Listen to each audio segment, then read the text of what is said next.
O predlogu reševanja vprašanja meje med Hrvaško in Slovenijo, komentar dneva predsednik Društva za mednarodne odnose, gospod Jože Kunič. Vprašanje slovensko-hrvaške meje je zaradi medsebojnih težav, ki jih nerešeno stanje povzroča, treba v najkrajšem možnem času rešiti.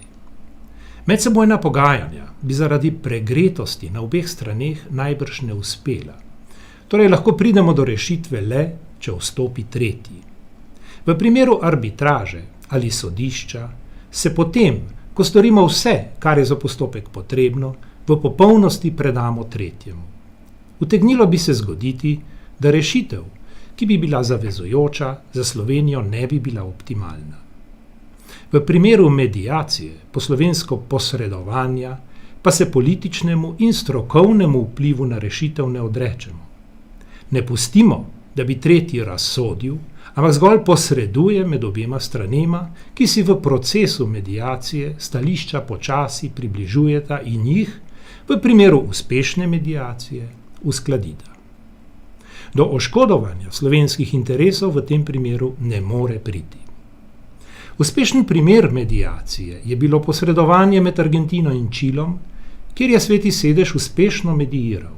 Tak postopek bi lahko uporabili v primeru reševanja našega mejnega vprašanja.